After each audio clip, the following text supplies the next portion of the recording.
Sa araw pong ito, gusto ko pong ipaalala sa inyo na ito po yung araw ng ating Resurrection Sunday. It means that we are celebrating the risen Lord. Okay? Now, knowing the resurrection, gusto ko pong maging mahalaga po itong araw na to sa bawat isa atin in knowing who is this Jesus, the God of resurrection. Because, alam niyo po ba, na sa buong Pilipinas, ang evangelical believer po is only 11%, meaning to say may 89% are professing Christian pero they don't really understand what is Christianity and who is this Jesus. Still, marami pong Pilipino naniniwala ang Diyos ay binubuhat ng tao instead na ang Diyos ang bumubuhat sa tao. Ang mga Pilipino po ay naniniwala sila na iniilawan nila ang Diyos instead na ang Diyos ang liwanag ng kanilang buhay. Still, ang mga tao dito ay iginagala ang Diyos sapagkat, I don't know why, but still the Filipino people are still doing that. Still naniniwala sila na mayroong power ang panata, nagbubuhat ng krus tuwing mahal na araw, but they don't really understand what is the message of the cross. So because of not knowing and fully grasp the truth of resurrection, they begin to develop their own religion, thinking that religion will suit them, or religion will suit their comfort, or probably religion will, pave the way for their religiosity. But knowing the Bible, the final authority of truth, or the final authority of life, magiging iba po yung pananaw ninyo. How many of you nag-change ang inyong mind about the Bible because now you begin to tell that the Bible is the final authority of my life? Because sometimes religion will tell you something contradiction to the Bible. Religion will tell you that you have to carry God. But the Bible is telling you, no, you don't carry God. God is the one carrying you. Religion will tell you you have to bring light to God. But the Bible will tell you, no, God is the light. You don't need to bring light to Him. You people is in darkness, you need light. Tama ba mga kapatid? Tama. So, we begin to find the truth based on the Bible, and we stand according to the truth based on the Bible. Hindi tayo tumatayo based on sabi-sabi, nakagisna, napaniwalaan. No. We don't do that now. Because now we know that the Bible is the truth. We know that it is God who made and created the Bible so that He could deliver to us the truth. And the Bible said, you shall know the truth, and the truth, shall set you free. One of the common misunderstanding is this Jesus. Alam niyo ba, maraming mga Pilipino, tinitingnan na si Kristo bilang isang Savior, tagapagligtas. Pero hindi nila makita na itong Jesus na ito ay isang Lord. Because the word Lord means governor. The word Lord means the one who is in control. The Lord means the master. The Lord means He is your king. Unfortunately, most people would love Jesus on the Savior side, but they don't like Him on the Lord's side. Unfortunately, you cannot accept Jesus as your Savior without making Him Lord of your life. So makakakita tayo ng mga tao na mga one-way ticket mentality that they like Jesus because Jesus can save them, Jesus can heal them, Jesus can provide everything for them. Yung Lord side, ayaw nila yun. Kasi pag sinabi mong si Kristo ang Lord mo, susunod ka sa Kanya, hindi na yung gusto mo masusunod, sa Kanya na masusunod. Yung ayaw ni Jesus, ayaw mo na rin. Yung gusto ni Lord, yun ang gusto mo na rin. Pero gusto lang natin, Savior lang natin siya, wag siyang Lord. Savior, pag sinabing Savior, kailangan kita, Lord, tulungan mo ko, iligtas mo ko. Lahat ng pangangailangan ko, ikaw lang ang gagawa sa akin. Pero sumunod, hindi siya susunod. Why? Because He is not the Lord of his life. And because of this misconception, when you are on the Savior side, and you don't accept Him as Lord, dito nagkakaroon ng maraming religious people. So may mga taong pupunta sa church because knowing of the Savior thing, they just come here because Jesus can save them. So pag may problem sila, Lord, save me. Pag may sakit sila, Lord, save me. Pag may problema sila, Lord, save me. Pero pag magaling na sila, may pera na sila, wala na, nililimutin na nila si Lord. Kasi nga hindi siya Lord. At whether you like it or not, 89% to 91% Filipino, I tell you, they don't make Jesus as their Lord. Kaya yung Resurrection Sunday, isang magandang opportunity for me as a pastor to clarify this. No? That you are not just having a Savior. Let me ask this question, do you have a Lord? Because when we said Lord, iba to masyadong mataas yung rango niya na tayo nagiging servant niya, siya yung ating master, siya yung nag-go-govern, siya nag-rule ng life natin, sumusunod tayo sa Kanya. So pag sinabi niya, huwag kang mag-asawa ng hindi Christian, yes Lord. Huwag ka na magdidisco, yes Lord. Huwag ka nang gumamit ng bisyo, yes Lord. Ganun ba kayo? O walang ganyan ng Lord, gusto ko to eh. Tsaka by the way, Savior kita, hindi kita Lord. So makakaroon tayo ng mga Kristiyanong Sunday Christians. Sa Sunday, Christian siya, narito ngayon, mahal niya si Lord, kakanta siya, makikinig siya ng Bible, pero paglabas niya, hindi na si Kristo ang Lord. Siya na ulit ang Lord. Sino sa inyo na may Kristo pero ikaw Lord? So this misconception is rampant. That's why many Christian ngayon, hindi lang sila malungkot, hindi pa sila effective. Sukat ba namang gawing si Kristong Sukat ba namang gawing si Kristong Savior pero hindi Lord? Pero Jesus is Lord. Ito, bad news. Kahit hindi mo siya gawing Lord, Lord pa rin siya. Kung tinanggap mo siyang Lord, Lord talaga siya. Lord pa rin siya. Ayoko siyang tanggaping Lord, Lord pa rin siya. Di wala akong Lord, Lord pa rin siya. Hindi makunuha ito ng maraming Christian, kaya hanggang ngayon, nag-i-struggle yung mga Christian. Kasi nga, nung hindi pa siya Christian, ang Lord, ikaw. Ang Lord, si Satan. Alam niyo po ba, that there's a vacuum inside the heart of man that looks for something, desire for something na hindi mo kayang bigyan niya ng kotse. The longing is still there, the desire is still there. Because there is something inside of you that longs for God. Sa loob ng puso ng isang tao, mayroon diyang throne room sa loob. Bawat tao may throne. Doon sa throne room na yan, mayroon dyan nakaupo. And whoever sits on the throne dictates the behavior of a man. Kaya nga, it's not just believing, it's also behaving. So if you believe that Jesus is Lord, then behave like Jesus is Lord. So what happened? Ito yung istorya. Nung wala pa tayo sa Panginoon, hear this, nung wala pa tayo sa Panginoon, dun sa throne room ng heart mo, nakaupo dyan, ikaw. Pag sinabing ikaw ang ahari. So you dictate your situation, you call the shots, you don't even mention God in your life. You heard about Jesus, pero sino ba yan? Okay lang. O sige, Jesus, I love you, Lord. But the truth is, you are still sitting, ikaw pa rin ang, kung gusto mo mangopya, nangongopya, kung magsinungaling, nagsisinungaling ka, kung gusto mo magmura, well, because you're still on the throne. Tapos, ang masama nito, si Satan, sumisingit pa sa'yo. Minsan, sabi ni Satan, ako naman, pagod ka na, so siya naman ang masusunod. So, kung anong gusto ni Satan, sinusunod mo lang. Minsan naman, nag-enjoy kayong dalawa, tabi na kayo. Yan, para fellowship na fellowship kayo. Wala ka makikitang Lord doon. You got this? So, nagtataka kayo, bakit ako parang pag gumagawa ng masama, parang wala na akong kinakabahan. Nagtataka nga sa mga tao, paano mo nagawa yan?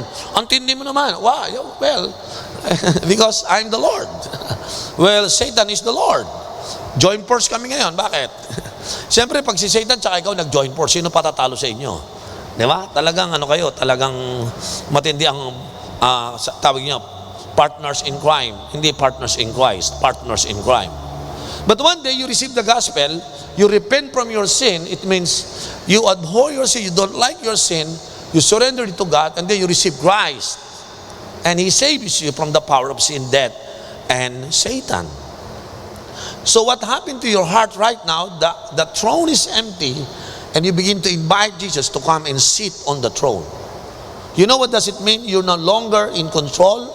Satan is no longer in control because the one who sits on the throne is Jesus. So when Jesus is sitting on the throne, He called the shot. He will be the one to tell you what to do. Doon tayo nag-i-struggle sapagkat sanay tayong kung ano gusto kong gawin, gusto mag-yosi, gusto kong maglakwatsa, gusto kong mamurahin nanay ko, gusto kong sumama, maasar ako, kahit sino wala makapigil sa akin. But suddenly you have made a decision that you take side with God, you give your life to God.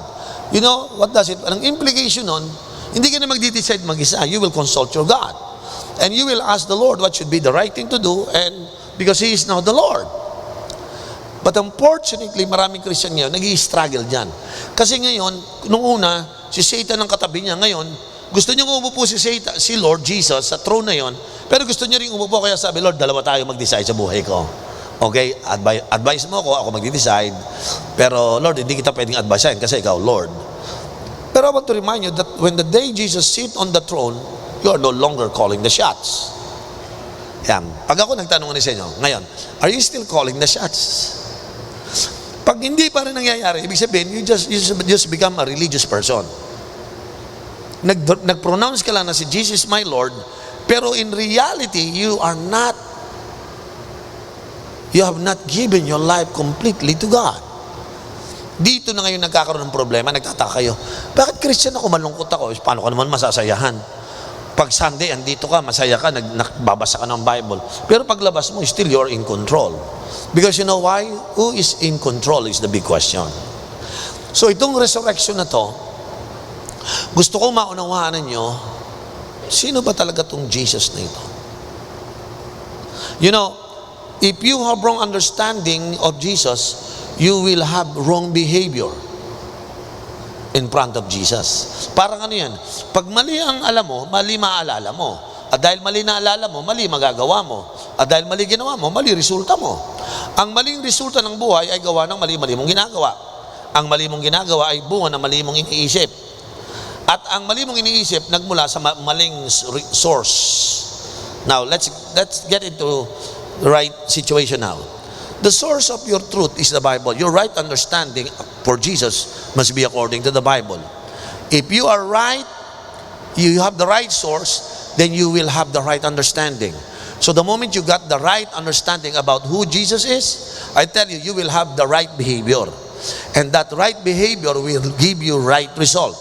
Right result comes from your right action. Right action comes from your right understanding. And your right understanding comes from the right source, the Bible. So the Bible, your application, the result will be right.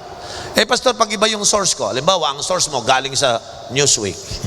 galing mo, bukas mo ay galing kay Madam Auring. Teka muna, kay Madam Auring ka. So, mali ang understanding mo, sabi sa'yo, ikaw ay makakakilala ng isang balaking nakapula. Mapula mata, mapula ang labi, mapula ang ngipin, mapula ang damit, mapula rin ang kamay. Paano ngayon yun? So, ang source mo galing dun sa kung kani-kanino. Sino sa inyo, malaki tiwala nyo sa horoscope, taas yung kamay? You mean, naniniwala ka sa horoscope? You see, most people will believe on the other side. But how many of you make a decision, the source of truth for me comes from the Bible. Sino sa inyo, tapos ka na mag-decision, ang Bible, ang final source of truth ng life mo? Come on, raise up your hand. Yung final decision, Bible na ang source. So every time magtuturo si Bishop Royal, you better check your Bible. Because baka isipin nyo, pwede mong isipin, baka binobola ko ni Pastor Royal. So you have to begin to read the Bible. That's why dito po tawag na dito Bible study. Why? Because we study the Bible for us to be able to understand the right truth. Because that right truth will give you the right thinking and right behaving. And right thinking and right behaving will give you right result. Do you understand this? Right result is coming from your right action. Kung meron, sino sa inyo puno-puno ng wrong result? Nag-aaral ka, hindi ka nakatapos, wrong result. Di ba?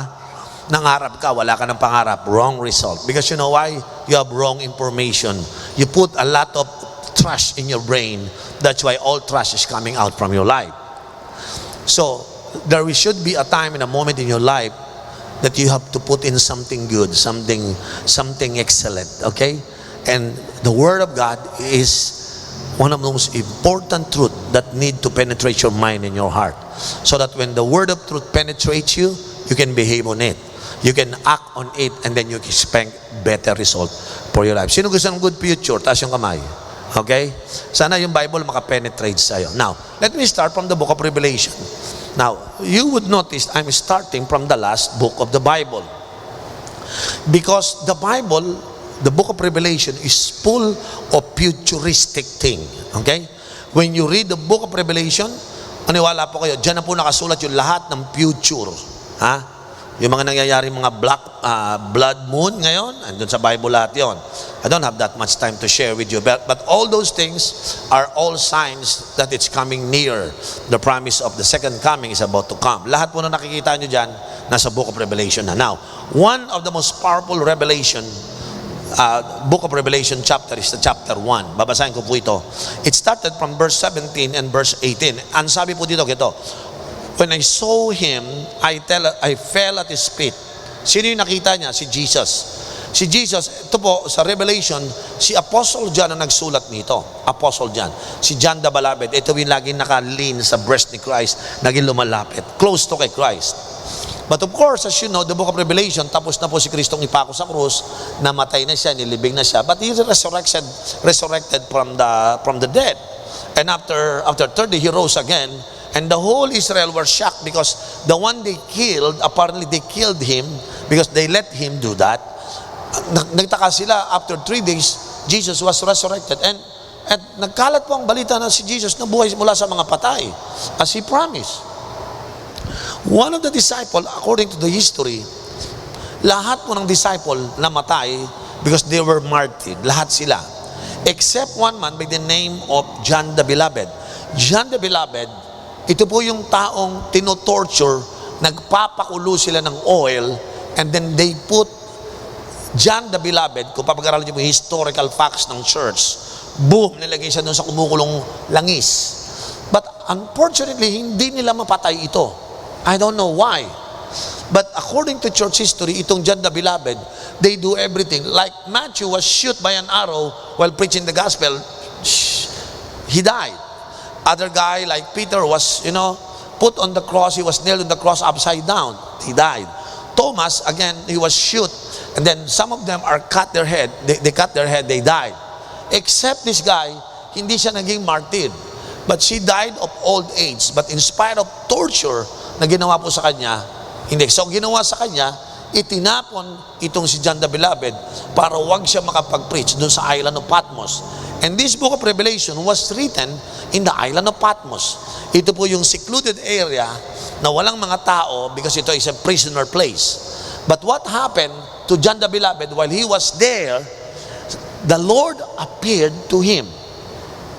Can you imagine you are the disciple of Jesus? You know He died and He resurrected, and then hindi ko na siya nakita, nagpaalam na siya, nung huli ko siya makita, nagpaalam, they ascend toward heaven, nawala na siya. But here come Jesus, come back again to him. At ang sabi niya sa kanya, and when I saw him, si Kristo sinasabi niya, I fell at His feet as though dead. Naslain siya. Nung lumapit siya kay Christ, nabagsak siya. Then He placed His right hand on me and said, do not be afraid. I am the first and the last. Verse 18, I am the living one. Yung word sa statement yan, I am the living one. To remind John the Beloved, okay, the prophet, John the Beloved, sabi niya, I'm alive. I am the living one. I was dead. Yung word na was, past tense yun. Di ba? I was dead. Past event yun, I was dead. And now look, sabi niya. Yung namatay ako, past yun. Pero now, presently, sabi niya, now look, I'm alive forever and ever. A statement, a claim of a Christ, the living God, na hindi na ako mamamatay because I am alive. Because I'm God. Come on, I'm God.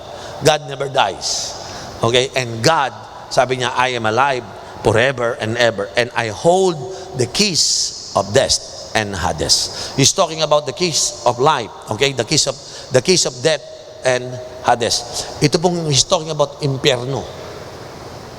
Jesus is talking about hell here. Okay? Most people said, di naman natatotoo yung hell.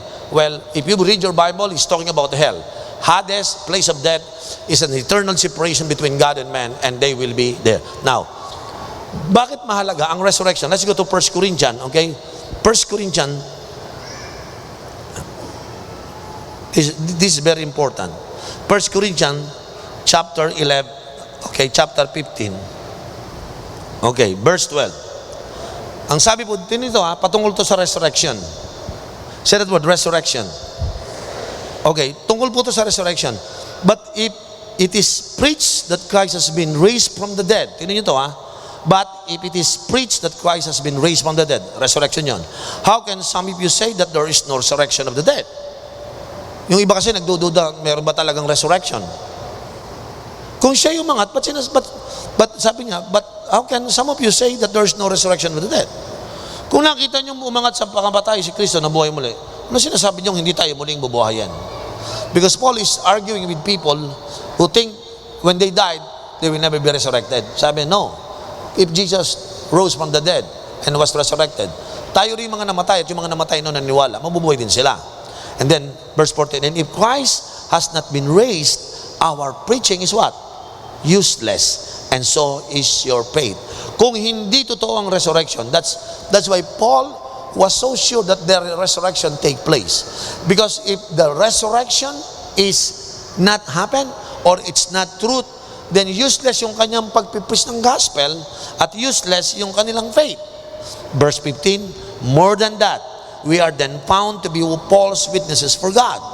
You see, hindi lang totoo, magiging false witness pa sila about God.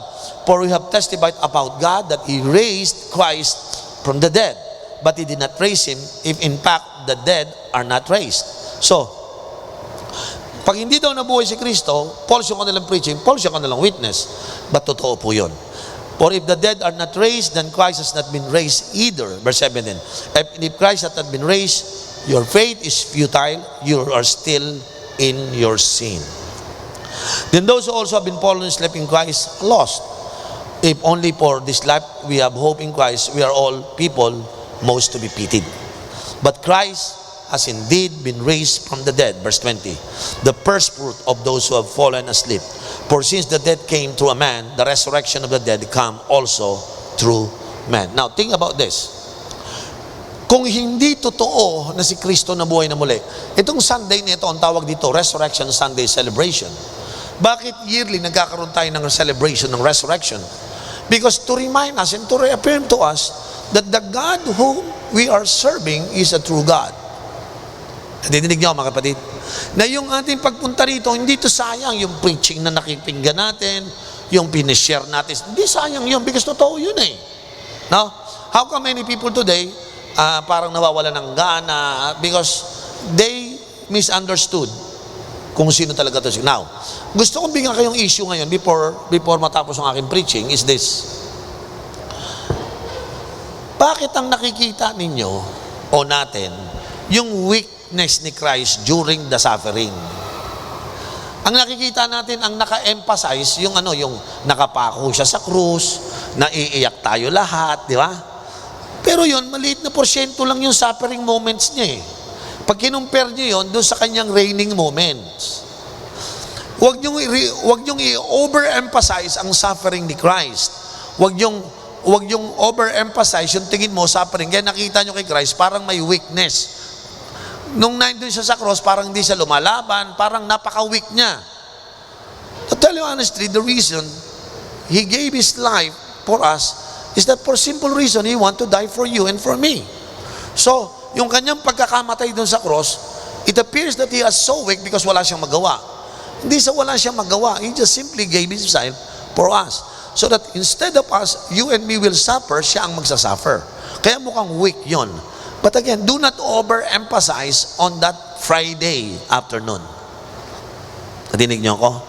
Do not put more emphasis on those Thursday na siya pinapalo, sinisipa, dinudura. Don't put overemphasis on that. But I want you to put emphasis on after 3 days, on Sunday morning, He rose from the dead. That's powerful. Tama po ba?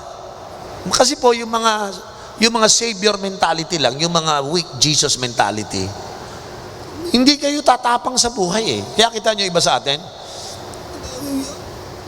hindi nyo kasi naintindihan yung power, kaya nagiging anxious kayo.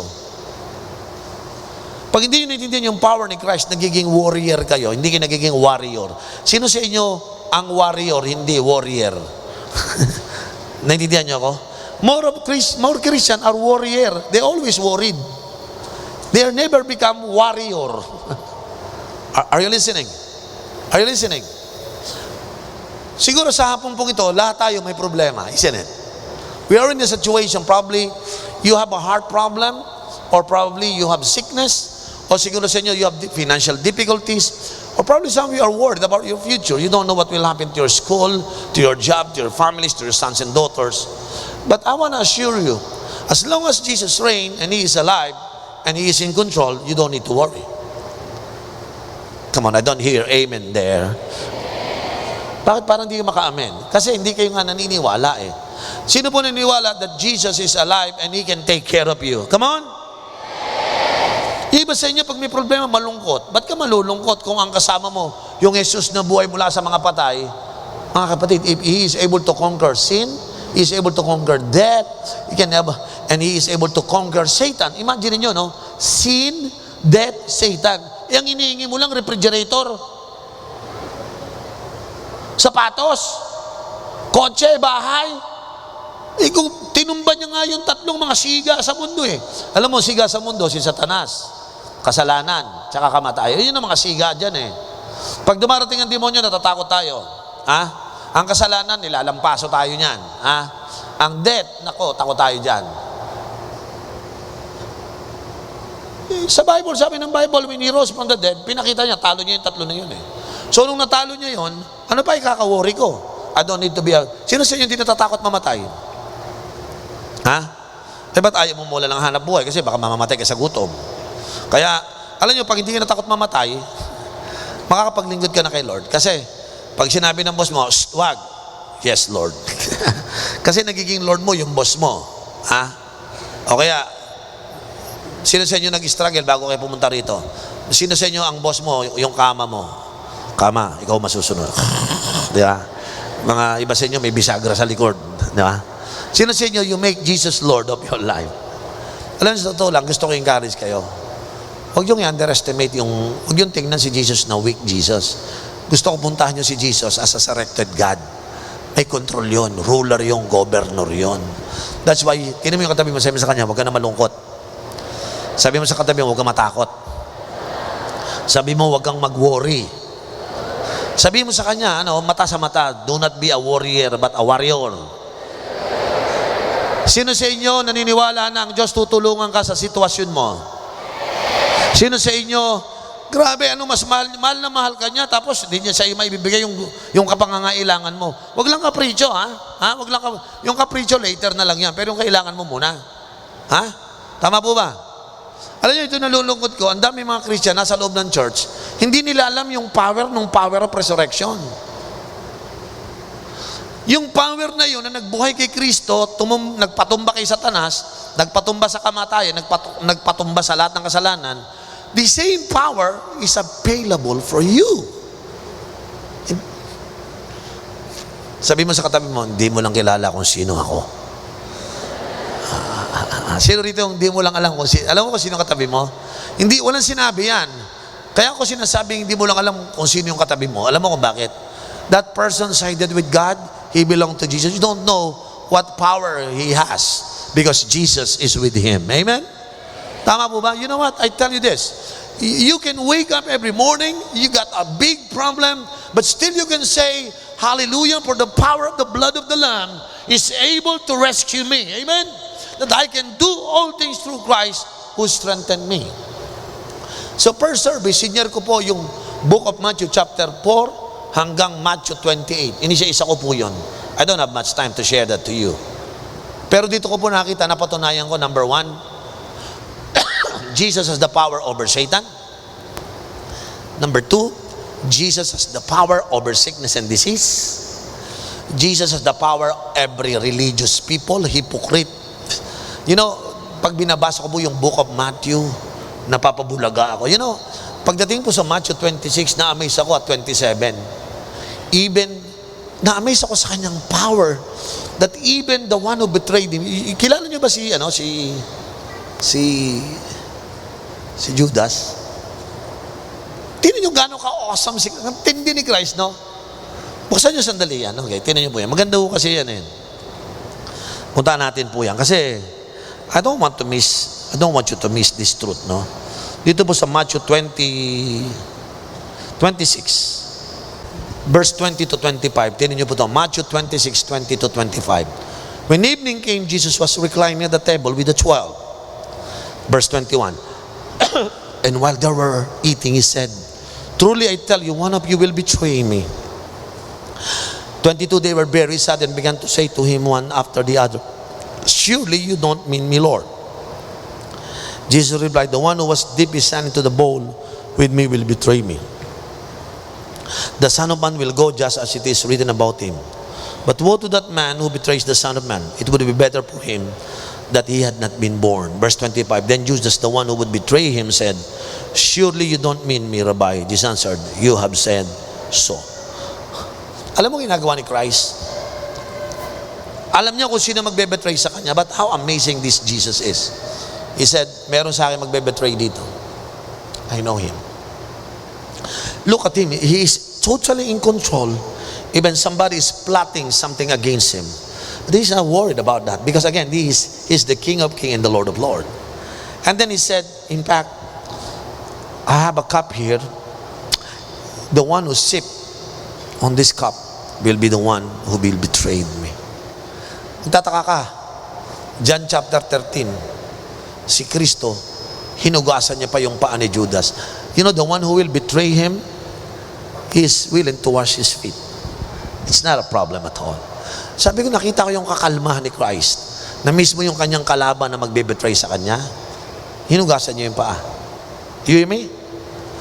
Yung mismong Judas na magbe-betray sa kanya, ano to, mamayang konti lang, ibibetray na siya.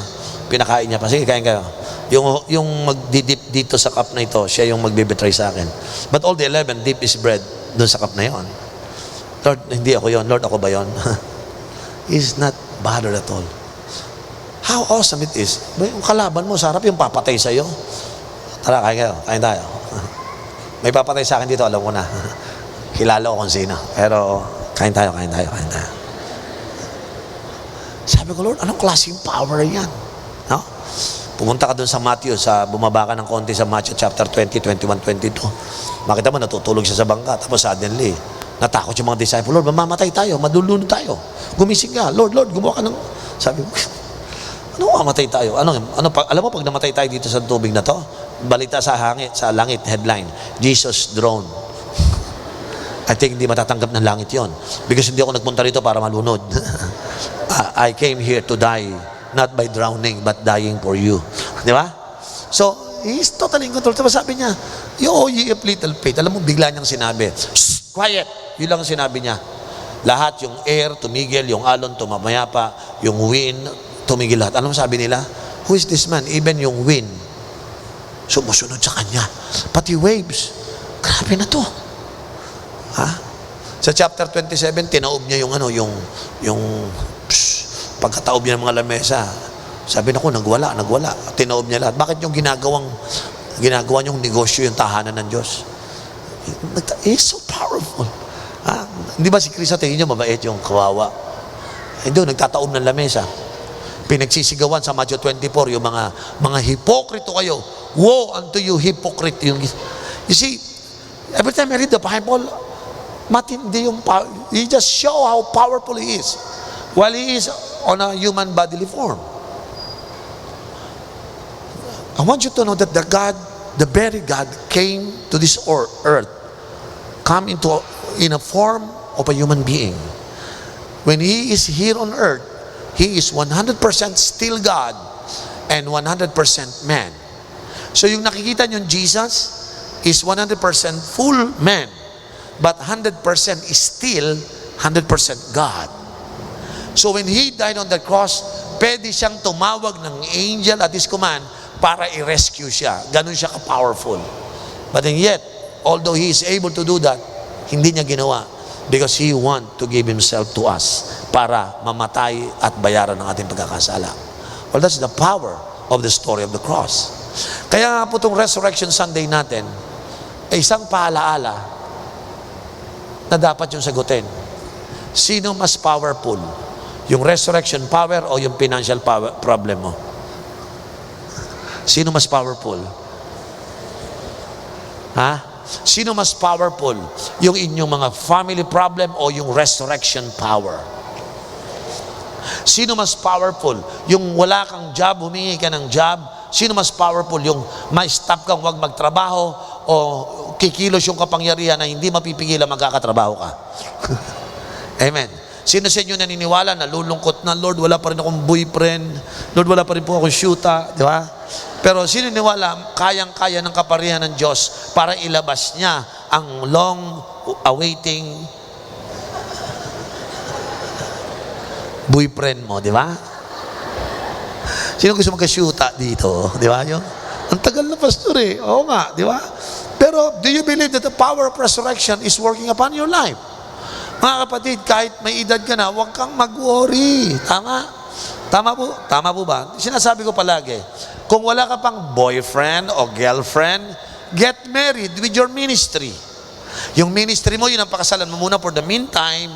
Doon ka mag-practice ng faithfulness, that my ministry, at sabihin mo sa ministry mo, we will be together for riches and for poor. Amen?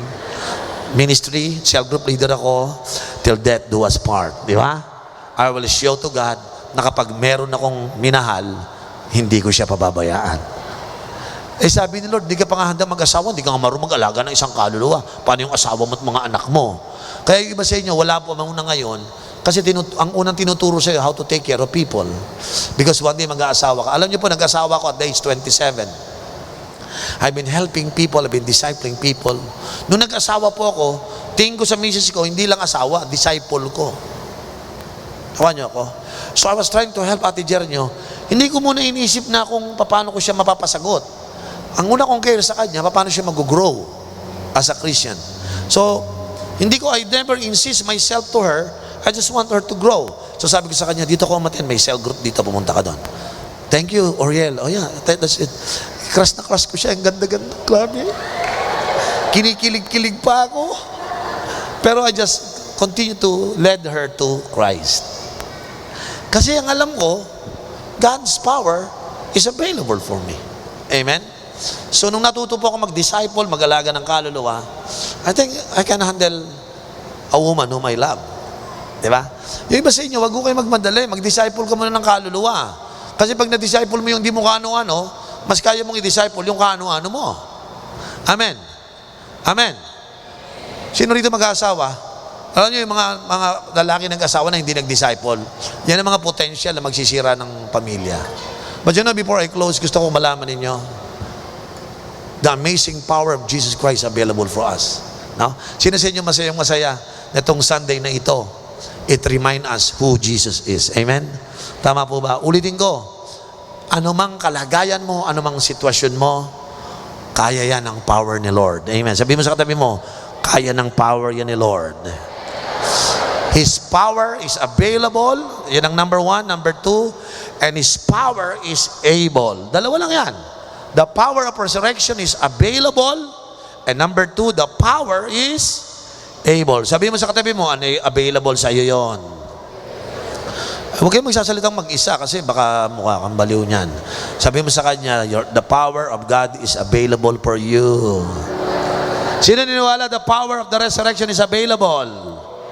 Yung pangalawa, hindi lang siya available, the power is able. Tama? Yung power niya, so powerful. Maniwala po kayo.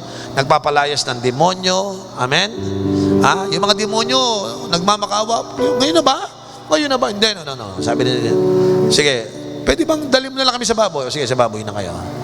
You know, God command the nature, God command the devil, God command the sickness and disease. Are you still here? God command the nature, the wind. Man, he just behaved like even his enemy, the betrayer. He can perform well because He's God. Come on. And then sabi po ng Bible, balikan natin Revelation 1, ha? Bakit niya sinasabi? Because John has been going through a lot of difficulties. Pinapakaluan siya ng buhay pero hindi siya namamatay. But look, babasahin ko ulit. When I saw him, I fell at his feet as though dead. Then he placed his right hand on me and said, do not be afraid. I am the first and the last. I pray sa hapon pong ito, bago tayo mag-iwahiwalay, maramdaman ninyo that there is someone placing his right hand on you and saying, do not be afraid. Patungan mo ng kamay yung nasa kanan mo. Sabi mo si Jesus to, ha? Sabi mo, do not be afraid. Nararamdaman nyo ba yan? Yung do not be afraid. And then sabi niya, I am the first and I am the last. Alam niyo ibig sabihin niya? Ako ang simula at ako ang wakas. Ibig sabihin, alam ko simula ng lahat at alam ko ang pinakadulo nito. And then sabi niya sa verse 18, I am the living one. I am the living one. I was dead. Sabi niya, buhay ako. Ako yung I was dead. Yeah, namatay ako sa cross. I was dead. And now, look. Naalala mo ba nung namatay ako, pinatay ako sa cross? Pero now, look, sabi niya, I am alive. Hindi niya sinabi nga na alive and I don't want to die. Sabi niya, I am alive. Ano kasunod ng word? Forever and ever. And I hold the keys of death and Hades. Sabi niya, John, pinapatay ka. Huwag kang mag-alala. Nasa akin ang susi nung Hades, nung death. Nasa akin yun. Huwag kang matakot. People will try to kill you. that I have the keys of death. I have the keys of death. Kung gusto kita papasukin doon, papasukin kita. But I have the keys of death. I have the keys of Hades. You know what does it mean? Yung pinaka-fearful thing na pupunta ng isang tao, yung place of death. Sabi niya, I control that. Do not worry. Amen.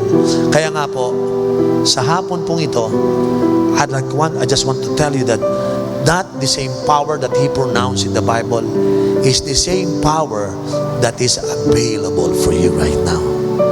He is able and He is available.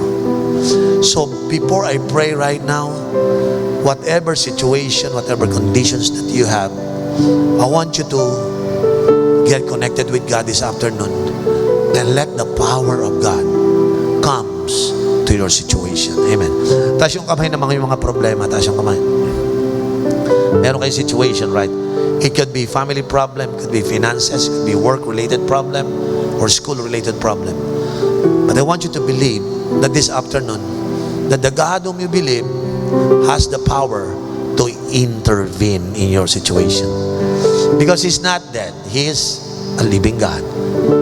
Religious people have dead God.